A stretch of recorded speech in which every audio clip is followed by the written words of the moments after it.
Bonjour tout le monde.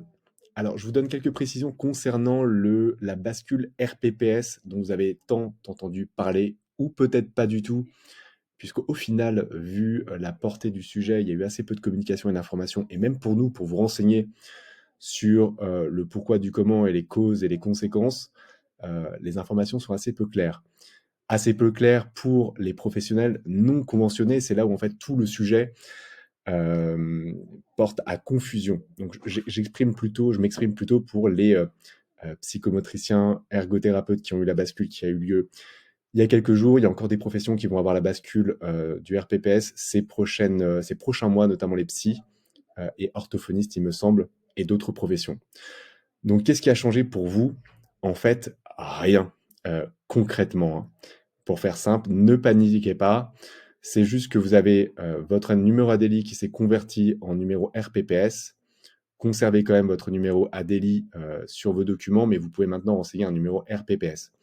En gros, vous n'avez rien à faire hormis en fait consulter ce numéro qui est créé déjà par défaut pour vous.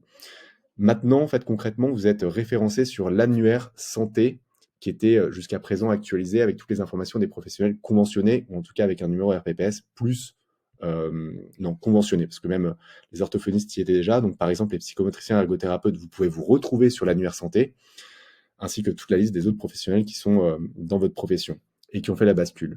Donc, pour avoir votre numéro RPPS, vous allez sur Amélie Santé, vous tapez votre nom, et ensuite vous avez votre numéro RPPS qui apparaîtra ici.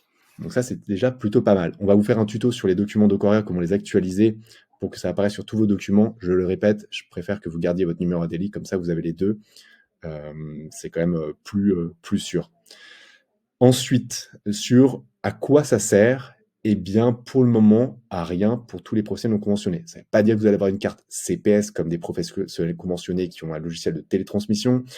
Ça ne veut pas dire que vous allez avoir des choses qui vont changer. En revanche, c'est une préparation à de futures en fait migrations pour vous et à une ouverture de potentiel ou de possibilités ou d'outils qui étaient jusqu'alors réservés aux professionnels conventionnés.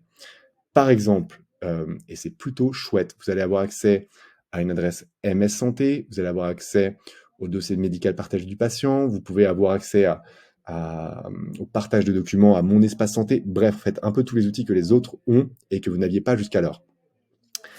Il y a un mais. Alors, moi j'ai essayé de créer du coup sur mon MS Santé, donc une adresse, et j'ai du coup activé, donc je suis allé sur mailise mssanté.fr, j'active mon compte, ça m'embarque sur cette page, et donc vous avez maintenant carte CPS pour vous connecter ou créer un compte, ou application ECPS.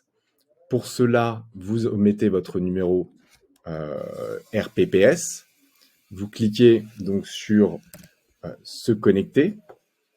Là, ça vous dit, OK, en fait, c'est très bien, mais votre numéro, enfin votre compte ECPS n'est pas actif. Voici la marche à suivre. OK, super, commencer l'activation. Ensuite, ça m'envoie donc dans cette page. Et ils disent, si vous exercez une autre profession et ne disposez pas d'une carte CPS ou CPE, donc CPE, c'est les cartes CPS pour les employés en établissement de santé, ce service n'est pas encore disponible. Voilà, et là-dessus, on n'a pas trop de dates à ma connaissance, je ne connais pas tout, mais la phrase est plutôt intéressante puisqu'ils disent, ce service n'est pas encore disponible. C'est-à-dire qu'il est bien entendu, tout le sujet de la bascule RPPS, c'est de vous ouvrir ces services. Donc on vous tiendra au courant. Et nous, évidemment, aussi chez Docoria, on fera toutes les mises à jour possibles pour vous offrir tout ce bouquet de services à l'intérieur de Docoria.